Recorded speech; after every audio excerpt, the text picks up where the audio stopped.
आयोजित किया, उसी की एक स्मृति किसान भाई को उन्हें स्मृति चिन्ह के रूप में प्रदान करके आप सबकी बहुत जोरदार तालियों के बीच उनका स्वागत करें, अभिनंदन करें। इसी क्रम में मैं अनुरोध करूंगी माननीय कृषि मंत्री भारत सरकार श्री शिवराज सिंह चौहान जी से कि आप भी माननीय प्रधानमंत्री जी का स्वागत अंगवस्त्र उठाकर व स्मृति चिन्ह प्रदान करके करने की कृपा करें। हमारे 3 किसान भाई भी माननीय प्रधानमंत्री जी का स्वागत करने के लिए मंच पर उपस्थित हैं। मैं अनुरोध करूंगी बाबा विश्वनाथ और मां गंगा के आशीर्वाद से काशी वासियों के असीम स्नेह से मुझे तीसरी बार देश का प्रधान सेवक बनने का सौभाग्य मिला है। काशी के लोगों ने मुझे लगातार तीसरी बार अपना प्रतिनिधि चुनकर धन्य कर दिया है।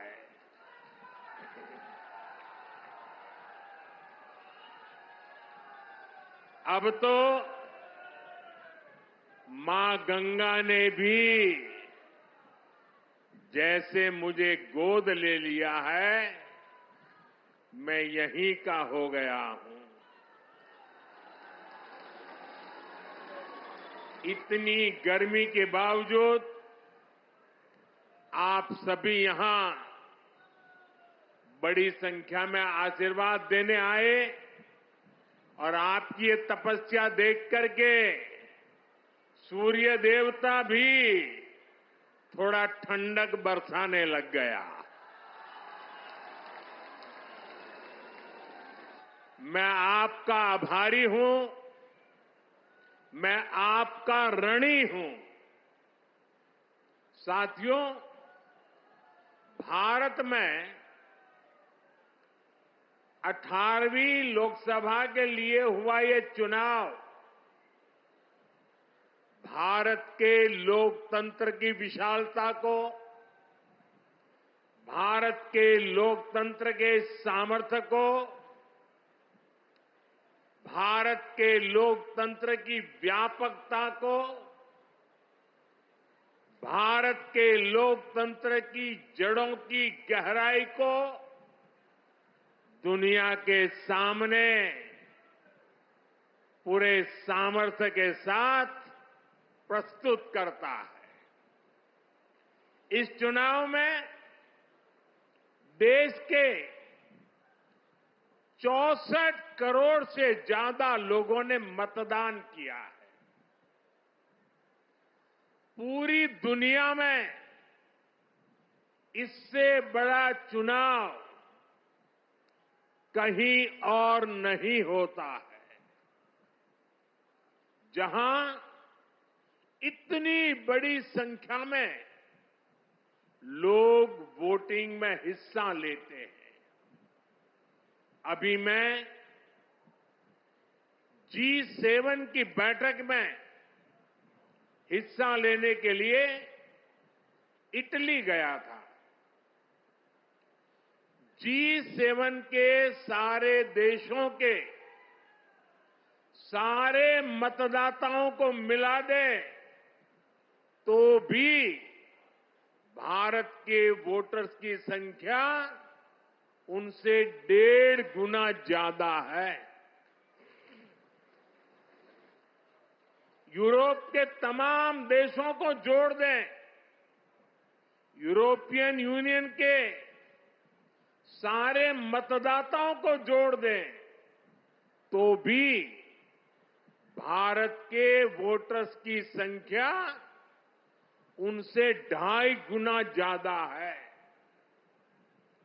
इस चुनाव में 31 करोड़ से ज्यादा महिलाओं ने हिस्सा लिया है।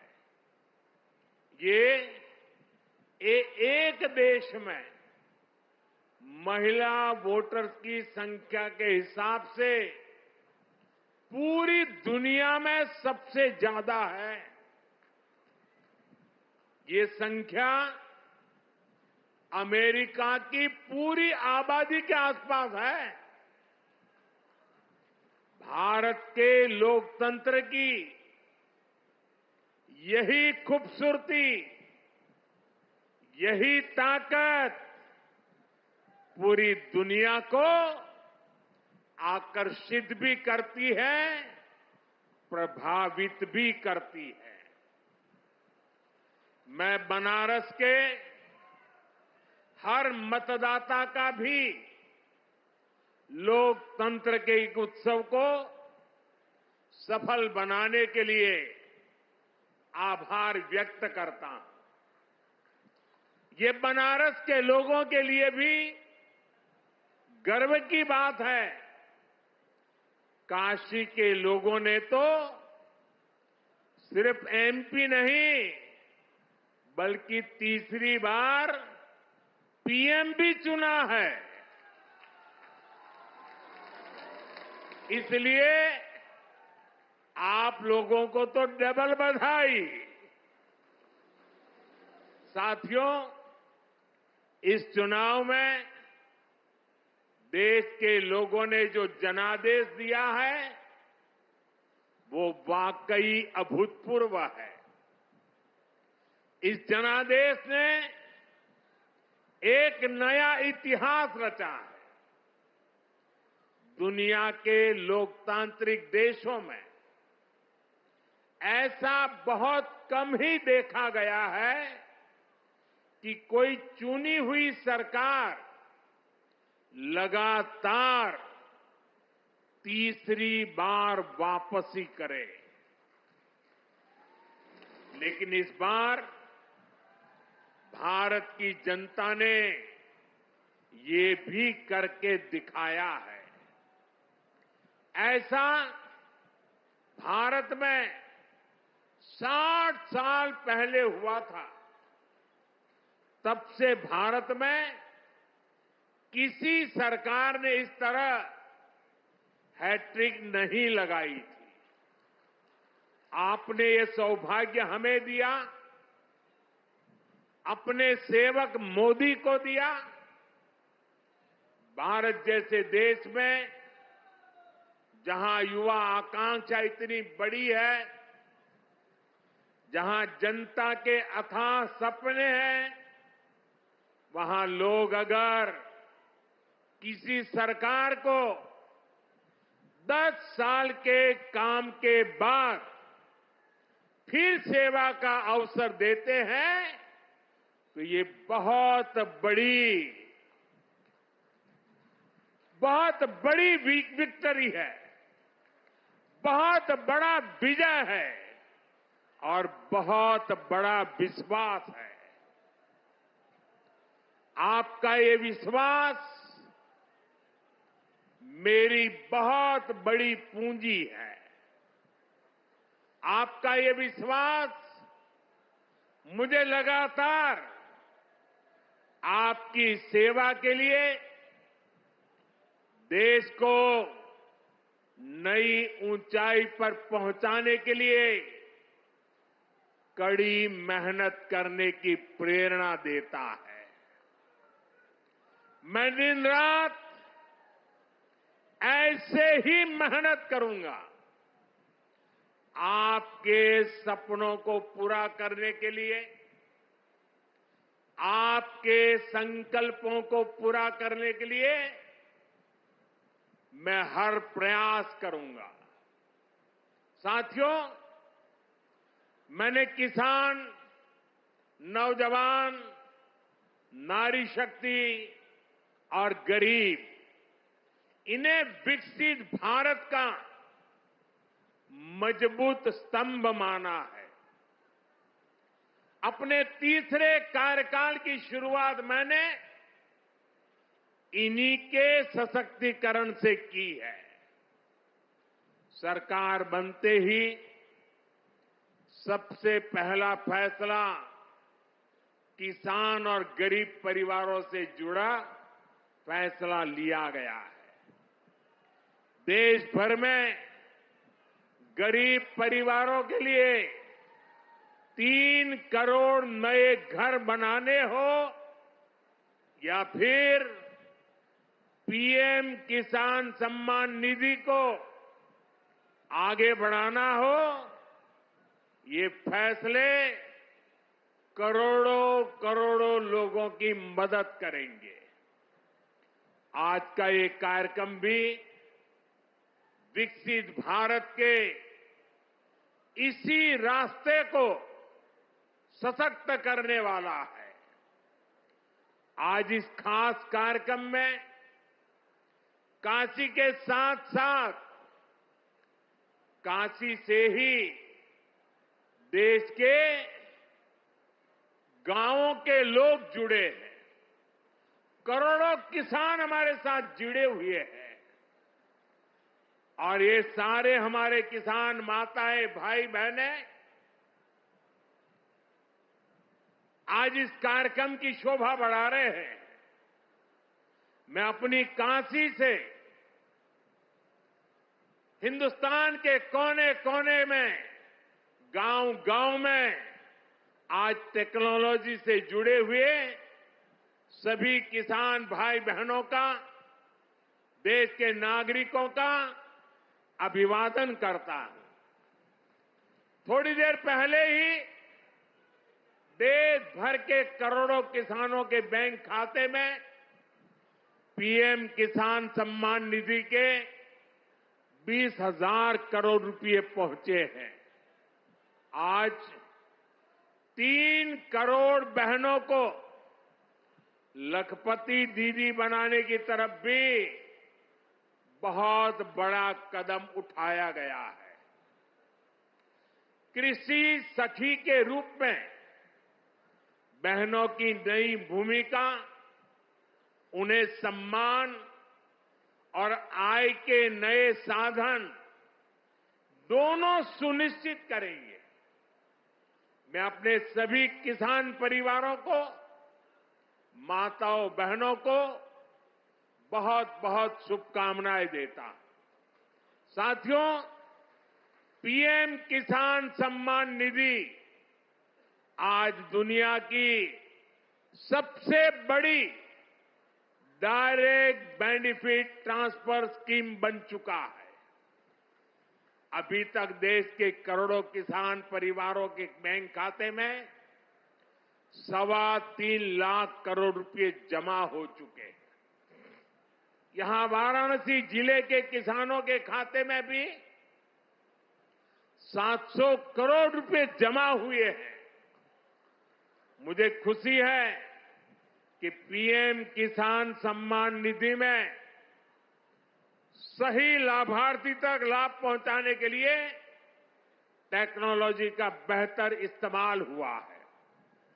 कुछ महीने पहले ही विकसित भारत संकल्प यात्रा के दौरान भी 1 करोड़ से अधिक किसान इस योजना से जुड़े हैं। सरकार ने पीएम किसान सम्मान निधि का लाभ पाने के लिए कई नियमों को भी सरल किया है। जब सही नीयत होती है, सेवा की भावना होती है, तो ऐसे ही तेजी से किसान हित के, जनहित के काम होता है। भाइयों और बहनों, 21वीं सदी के भारत को दुनिया की तीसरी बड़ी आर्थिक ताकत बनाने में पूरी कृषि व्यवस्था की बड़ी भूमिका है। हमें वैश्विक रूप से सोचना होगा, ग्लोबल मार्केट को ध्यान में रखना होगा। हमें दलहन और तिलहन में आत्मनिर्भर बनना है और कृषि निर्यात में अग्रणी बनना है। अब देखिए, बनारस का लंगड़ा आम, जौनपुर की मूली, गाजीपुर की भिंडी, ऐसे अनेक उत्पाद आज विदेशी मार्केट में पहुंच रहे हैं। वन डिस्ट्रिक्ट वन प्रोडक्ट और जिला स्तर पर एक्सपोर्ट हब बनने से एक्सपोर्ट बढ़ रहा है और उत्पादन भी एक्सपोर्ट क्वालिटी का होने लगा है। अब हमें पैकेज फूड के ग्लोबल मार्केट में देश को नई ऊंचाई पर ले जाना है और मेरा तो सपना है कि दुनिया की हर डाइनिंग टेबल पर भारत का कोई न कोई खाद्यान्न या फूड प्रोडक्ट होना ही चाहिए। इसलिए हमें खेती में भी जीरो इफेक्ट जीरो डिफेक्ट वाले मंत्र को बढ़ावा देना है। मोटे अनाज श्री अन्न का उत्पादन हो, औषधीय गुण वाली फसल हो या फिर प्राकृतिक खेती की तरफ बढ़ना हो, पीएम किसान समृद्धि केंद्रों के माध्यम से किसानों के लिए एक बड़ा सपोर्ट सिस्टम विकसित किया जा रहा है। भाई और बहनों, यहां इतनी बड़ी संख्या में हमारी माताएं बहनें उपस्थित हैं। माताओं बहनों के बिना खेती की कल्पना भी असंभव है। इसलिए अब खेती को नई दिशा देने में भी माताओं बहनों की भूमिका का विस्तार किया जा रहा है। नमो ड्रोन दीदी की तरह ही कृषि सखी कार्यक्रम ऐसा ही एक प्रयास है। हमने आशा कार्यकर्ता के रूप में बहनों का काम देखा है। हमने बैंक सखियों के रूप में डिजिटल इंडिया बनाने में बहनों की भूमिका देखी है। अब हम कृषि सखी के रूप में खेती को नई ताकत मिलते हुए देखेंगे। आज 30,000 से अधिक सहायता समूहों को कृषि सखी के रूप में प्रमाण पत्र दिए गए हैं। अभी 12 राज्यों में ये योजना शुरू हुई है। आने वाले समय में पूरे देश में हजारों समूहों को इससे जोड़ा जाएगा। ये अभियान 3 करोड़ लखपति दीदियां बनाने में भी मदद करेगा। भाई और बहनों, पिछले 10 वर्षों में काशी के किसानों के लिए केंद्र सरकार ने और राज्य सरकार ने, पिछले 7 साल से राज्य सरकार को मौका मिला है, पूरे समर्पण भाव से काम किया है। काशी में बनास डेयरी संकुल की स्थापना हो, किसानों के लिए बना पेरिसेबल कार्गो सेंटर हो, विभिन्न कृषि शिक्षा एवं अनुसंधान केंद्र हो या इंटीग्रेटेड पैक हाउस हो, आज इन सब के कारण काशी और पूर्वांचल के किसान बहुत मजबूत हुए हैं, उनकी कमाई बढ़ी है। बनास डेयरी ने तो बनारस और आसपास के किसानों और पशुपालकों का भाग्य बदलने का काम किया है। आज ये डेयरी हर रोज करीब 3 लाख लीटर दूध जमा कर रही है। अकेले बनारस के ही 14,000 से ज्यादा पशुपालक, ये हमारे परिवार इस डेयरी के रजिस्टर्ड हो चुके हैं। अब बनास डेयरी अगले 1-1.5 साल में काशी के ही 16,000 और पशुपालकों को अपने साथ जोड़ने जा रही है। बनास डेयरी आने के बाद बनारस के अनेकों दूध उत्पादकों की कमाई में भी 5 लाख रुपए तक की वृद्धि हुई है। हर साल किसानों को बोनस भी दिया जा रहा है। पिछले साल भी 100 करोड़ रुपए से ज्यादा का बोनस पशुपालकों के बैंक खाते में भेजा गया था। बनास डेयरी अच्छी नस्ल की गीर और साहिवाल गायों को भी किसानों को दे रही है। इससे भी उनकी आमदनी बढ़ी है। साथियों, बनारस में मछली पालकों की आय बढ़ाने के लिए भी हमारी सरकार लगातार काम कर रही है। पीएम मत्स्य संपदा योजना से सैकड़ों किसानों को लाभ हो रहा है। उन्हें अब किसान क्रेडिट कार्ड की भी सुविधा मिल रही है।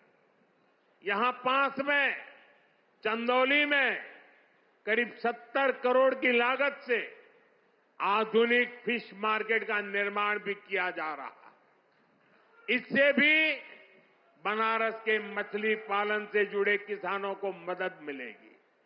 साथियों, मुझे खुशी है कि पीएम सूर्यघर मुफ्त बिजली योजना को भी बनारस में जबरदस्त सफलता मिल रही है। यहां के करीब 40,000 लोग इस योजना के तहत रजिस्टर हुए हैं। बनारस के 2100 से ज्यादा घरों में सोलर पैनल लग चुका है। अभी 3000 से ज्यादा घरों में सोलर पैनल लगाने का काम चल रहा है। जो घर पीएम सूर्यघर मुफ्त बिजली योजना से जुड़े हैं, उनमें से ज्यादातर को डबल फायदा हुआ है।